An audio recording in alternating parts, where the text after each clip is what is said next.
Bonjour Bruno Donnet. Bonjour mon petit chat. Tous les jours, Bruno, Cats on Tree, vous traquez ici les incongruités médiatiques et lundi soir, vous êtes tombé sur une scène totalement improbable entre les présidents Emmanuel Macron et Joe Biden. Oui, on pourrait appeler ça malaise TV, Philippe. La séquence s'est déroulée en marge du G7 qui se tient actuellement en Allemagne. C'est BFM TV qui l'a retransmise et elle est, comment vous dire, spectaculairement embarrassante, je vous raconte. À l'image, le président des États-Unis est à l'extérieur. Il marche avec quelques-uns de ses conseillers.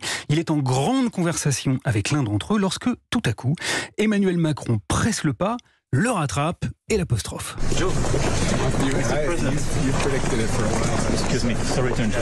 Il s'excuse de l'interrompre et, alors qu'une caméra parfaitement visible est en train de les filmer, Macron s'adresse à Biden en anglais et lui dit ceci. Nous avons traduit ses propos en français pour que vous les compreniez parfaitement. J'ai pris la décision d'appeler le président des Émirats Arabes Unis. Je lui ai demandé d'augmenter sa production. Voilà, il lui explique que pour tenter de résoudre la flambée des prix du pétrole, il a pris une initiative. Joe Biden a l'air totalement interloqué, il a le regard du lapin pris dans les phares d'une bagnole, mais Emmanuel Macron continue malgré tout de lui parler. Il m'a dit deux choses. D'abord, qu'il est au maximum. Et ensuite, il m'a dit que, selon lui, les Saoudiens peuvent augmenter un peu leur production, mais pas dans de grandes proportions. Biden regarde alors Macron en se demandant ce qui est en train de se passer. On voit qu'il est infiniment gêné, mais le président français continue devant la caméra à lui raconter son coup de téléphone confidentiel. Enfin, concernant ce qu'on va faire à propos du pétrole russe, il m'a dit que nous devions nous assurer que l'Inde... Joe Biden finit donc par lui faire les gros yeux, il n'est pas content du tout, il montre la caméra d'un petit coup de menton et Emmanuel Macron comprend enfin l'embarras de son camarade américain.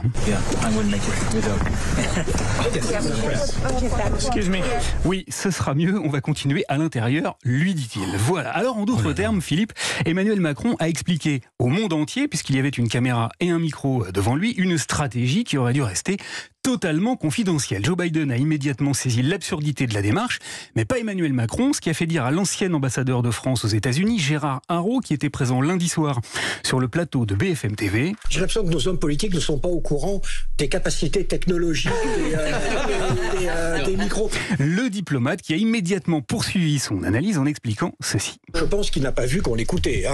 Honnêtement, il avait aucun intérêt à dire cela devant les caméras, alors qu'il vient d'avoir au téléphone le président des Émirats Arabes Unis. Alors personnellement, Philippe, je pense que Gérard Haraud se trompe, ou alors qu'il est resté extrêmement diplomate, car le G7 est l'un des endroits au monde où la communication est la plus maîtrisée, contrôlée, encadrée. Il est donc strictement impossible qu'une caméra ait été placée là par hasard, et encore plus improbable qu'Emmanuel Macron ne l'ait pas vu. Il a donc, au contraire, assurément voulu profiter de cet œil médiatique braqué sur lui pour montrer qu'il était très complice avec le président américain, mais également qu'il n'hésitait pas à prendre des initiatives et à se retrousser les manches pour essayer de faire baisser les prix de l'essence. Alors voilà, tenter de se donner de l'importance en public pour mieux masquer qu'on en a finalement assez peu en privé, c'est une stratégie de communication politique qui porte désormais un petit nom, un splendide néologisme que les Ukrainiens ont inventé pour désigner le fait de se montrer inquiet d'une situation, de le dire haut et fort, mais de ne finalement rien faire concrètement pour la résoudre. Ils appellent ça macroner. C'est vrai, ils ont créé un verbe. Le verbe macroner, créé par les Ukrainiens. Merci beaucoup Bruno Donnet. À demain, là on est filmé, donc attention, je vous préviens, lors d'autres